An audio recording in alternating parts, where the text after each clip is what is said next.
Good morning everybody. आपने पीछे की कक्षाओं में भाषा, वर्ण और शब्द विचार के बारे में पढ़ा था। आज हम पढ़ेंगे वाक्य क्या है और वाक्य किसे कहते हैं, वाक्य के कितने भेद होते हैं, वाक्य के कितने अंग हैं और वाक्य का प्रयोग किस प्रकार किया जाता है। तो सबसे पहले आवश्यक है कि वाक्य क्या है। वर्ण ध्वनि समूह को कहते हैं। शब्द सार्थक वर्णों के मेल को कहते हैं। और ठीक उसी प्रकार से अगर उससे आगे बढ़ते हैं तो वाक्य शब्दों के सार्थक समूह को कहते हैं। और इसमें जो इंपॉर्टेंस रखता है वो शब्द है सार्थक, जिसका कोई अर्थ निकलता। भाषा विषय में अर्थ का बड़ा महत्व है। और आपने देखा होगा कि वर्ण भी सार्थक हो, शब्द सार्थक हो, और ये ही सार्थक शब्द जब समूह के रूप में आ जाते हैं तो ये वाक्य बनते हैं। परिभाषा की दृष्टि से अगर देखा जाए तो प्यारे बच्चों, शब्दों का सार्थक समूह जब एक व्यवस्थित क्रम में रखा जाता है तो वह वाक्य कहलाता है। दो बातें इसमें आई है, सार्थक हो, शब्द सार्थक हो और उनका समूह एक व्यवस्थित क्रम में रखा हुआ हो तो उन्हें हम वाक्य कहते हैं। इसके लिए किसी भी वाक्य के लिए दो बातें महत्व रखती है, जो मैंने ऊपर बताया है कि शब्दों का क्रम व्यवस्थित हो और दूसरा शब्द समूह एक निश्चित अर्थ प्रकट कर रहा हो। केवल और केवल शब्दों को रख दिया जाए और उसका क्रम व्यवस्थित नहीं हो तभी वह सार्थक वाक्य नहीं होगा। और शब्दों का एक समूह हो लेकिन अगर वह निश्चित अर्थ प्रकट नहीं करता है तो वह भी वाक्य की श्रेणी में नहीं आएगा। जैसे किसान चला रहा हल है खेत में। किसान भी शब्द है, चला रहा भी शब्द है, खेत में भी शब्द है, लेकिन इसको व्यवस्थित क्रम में नहीं रखा हुआ है। शब्द है, शब्दों को समूह में भी रखा है लेकिन सार्थकता सिद्ध नहीं कर रहा है, इसलिए ये वाक्य की श्रेणी में नहीं आएगा। लेकिन अगर इसी को हम ये कहें कि किसान खेत में हल चला रहा है, शब्द वो के वो है लेकिन एक निश्चित क्रम में रख दिया है कि किसान खेत में हल चला रहा है, इसलिए ये वाक्य की श्रेणी में आएगा और इसे वाक्य कह सकते हैं। और दूसरा शब्द वाक्य है शोर मचाओ मत कक्षा में। इसमें भी अगर देखा जाए तो शब्द भी है, समूह भी है, शब्दों का समूह भी है, लेकिन क्रम व्यवस्थित नहीं है। और जब इसको अगर शब्द समूह ठीक निश्चित अर्थ प्रकट नहीं करते हो और अगर शोर मचाओ मत कक्षा में ये जो है ये निश्चित अर्थ प्रकट नहीं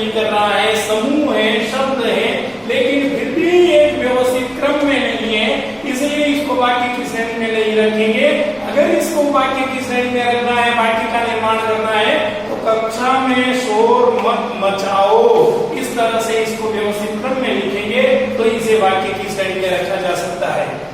फिर नेक्स्ट होता है वाक्य के अंग। वाक्य के दो अंग किए जा सकते हैं, दो अंग होते हैं। किसी भी वाक्य में कर्ता और क्रिया का होना आवश्यक है। इनके आधार पर वाक्य के दो प्रमुख अंग हैं, उद्देश्य और विधेय।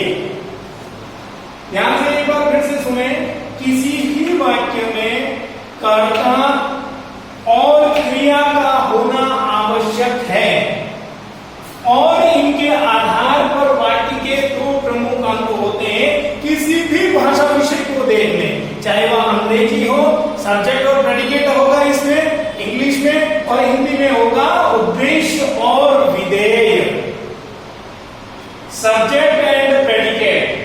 तो दो अंग होते हैं, उद्देश्य और विधेय। उद्देश्य जिसके बारे में कुछ कहा जाए उसे उद्देश्य कहते हैं। नोट करें, जिसके बारे में कुछ कहा जाए उसे उद्देश्य कहते हैं। जैसे बालक रो रहा है। अब कौन रो रहा है? बालक रो रहा है। तुम पढ़ रहे हो। कौन पढ़ रहा है?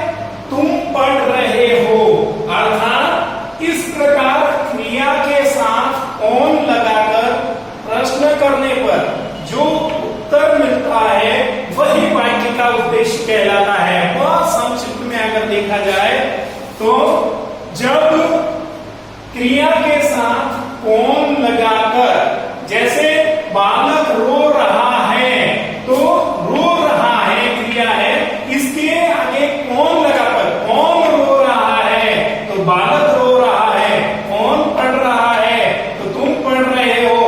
तो इस प्रकार क्रिया के साथ कौन लगाकर प्रश्न करने पर जो उत्तर मिलता है वही वाक्य का उद्देश्य है। यानी कौन रो रहा है, पूरा सेंटेंस था बालक रो रहा है, और कौन लगाने पर कौन रो रहा है तो उत्तर मिलता है बालक रो रहा है। तो इसका अर्थ ये हुआ, इसका मतलब ये हुआ, इसका अभिप्राय ये हुआ कि बालक रो रहा है तो उत्तर बालक आया, इसलिए इस वाक्य में उद्देश्य बालक है।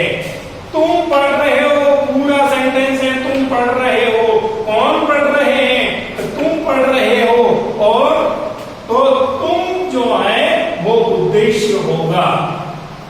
दूसरा, इसका विस्तार अगर देखें, उद्देश्य और उद्देश्य का विस्तार, कभी कभी वाक्य में उद्देश्य के साथ उसकी विशेषता बताने वाले शब्दों का प्रयोग भी किया जाता है। ये शब्द उद्देश्य का विस्तार कहलाते हैं। जैसे बिस्तर पर लेटा बालक रो रहा है। पहले सेंटेंस में मैंने वही सेंटेंस काम में लिए हैं, बालक रो रहा है, उसी के आगे मैंने लिखा है बिस्तर पर लेटा बालक रो रहा है। तो बालक के विषय ऐसा बता रहे हैं कि बिस्तर पर लेटा हुआ बालक रो रहा है, इसलिए इसमें क्या हुआ कि ये उद्देश्य का विस्तार हुआ। कहने का मतलब ये, कभी कभी वाक्य में उद्देश्य के साथ, उद्देश्य तो था बालक और उसके साथ उसकी विशेषता बता रहा है कि बिस्तर पर लेटा हुआ है बालक। बालक क्या कर रहा है? बिस्तर पर लेटा हुआ है। तो बिस्तर पर लेटा हुआ बालक रो रहा है। 10 बच्चे सो रहे हैं और उसमें से कोई रो रहा है, तो उसमें से अगर देखा जाए तो विशेषता के आधार पर उसको वाक्य को अलग किया जा सकता है। तो कौन रो रहा है? क्या बिस्तर पर लेटा बालक रो रहा है? बिस्तर पर लेटे हुए बालक, और पर्टिकुलर एक बालक की विशेषता बता रहे हैं कि बिस्तर पर लेटा हुआ बालक रो रहा है, तो इसलिए इसको कहा है कि ये उद्देश्य का विस्तार हुआ। उद्देश्य का विस्तार क्या है कि बालक की विशेषता बताई गई है, बिस्तर पर लेटा हुआ बालक है वो रो रहा है। दूसरा, पुस्तकों में रुचि रखने वाले तुम पढ़ रहे हो। दूसरा सेंटेंस भी मैंने वही काम में लिया है और उसी का विस्तार बता रहा हूं कि तुम पढ़ रहे हो। तो तुम पढ़ रहे हो यानी तो सब पढ़ रहे हैं, लेकिन